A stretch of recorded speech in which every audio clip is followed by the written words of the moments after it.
मैं डॉक्टर दिनेश तिवारी, विषय विशेषज्ञ शस्त्र विज्ञान, और हमारे डॉक्टर एल.के. पांडे जी, विषय विशेषज्ञ कृषि प्रसाद। आज हम लोग खाई खेरा गांव में, और ये खाई खेरा हमारा बिरधा ब्लॉक में पड़ता है। गौ आधारित प्राकृतिक खेती विस्तार परियोजना के अंतर्गत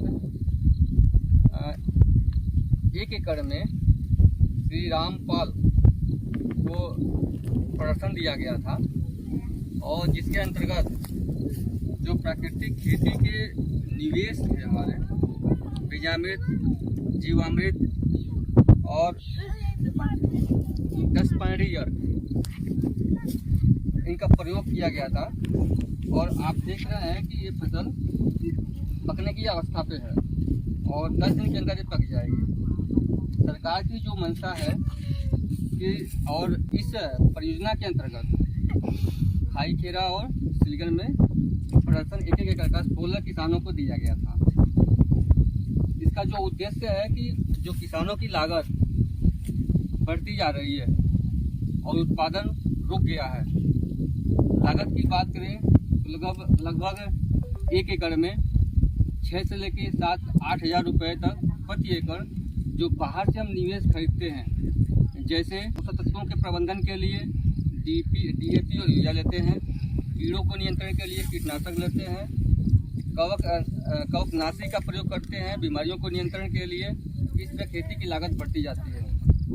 इसी को ध्यान में रखते हुए जो केंद्र सरकार के निर्देशानुसार या उसके गाइडलाइन के अनुसार ये परियोजना संचालित किया गया है कि कृषकों के प्रक्षेत्र पर लगाया जाए, और जो भी उनकी जो रियलिटी है, सत्यता है, वो हमारे बीच में आए।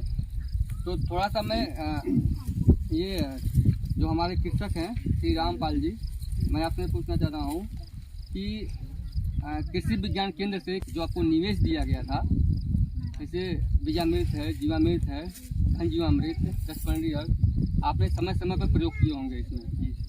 इसको डालने से क्या फ़ायदा हुआ, तो हमें बता दें आप। पोषक तत्व भी मिला है, हरी भरी ये ना पैदावार हुई ना, फूल वगैरह सभी यार, कोई जरूरत नहीं पड़ी डालने की। इससे 1 एकड़ में कितना उत्पादन मिलने की संभावनाएं हैं? 1 एकड़ में हम 10 से 12। अच्छा, किसानों को अगर ये बोले कि क्या मैसेज देना चाहेंगे दूसरे किसान भाइयों को? उसको बताना पड़ेगा कि क्या प्राकृतिक वादी है तो फायदा होता है। तो ये प्रदर्शन देने के पहले हम लोगों ने पूरा गांव में आके और केंद्र पे बुला के प्रशिक्षण दिया गया था, और इसके बारे में पूरा डिटेल बताया गया था। अब आने वाले समय में जो कृषि विज्ञान केंद्र जो ये कार्य कर रहा है, आने वाले समय में पूरे ललितपुर में ये मैसेज जाना है कि इससे जो लागत किसानों की बढ़ रही है, वो लागत आने वाले समय में कम भी होगा और स्वास्थ्यप्रद उत्पादन मिलेगा, और इसका जो बाजार मूल्य होगा राज्य सरकार के अनुसार एक मंडी में भी एक अलग पटल बनेगा जैविक और प्राकृतिक खेती का, जिसका मूल्य वाजिब मूल्य भी मिलेगा, और इससे लागत कम होने के साथ साथ उत्पादन की गुणवत्ता भी मेंटेन रहेगी, और जो उसका उत्पाद हम लोग यूज करेंगे वो हमारे लिए, मनुष्य के लिए फायदेमंद होगा।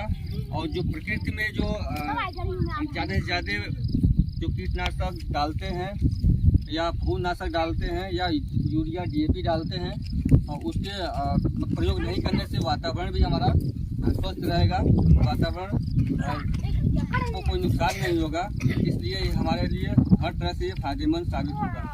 धन्यवाद।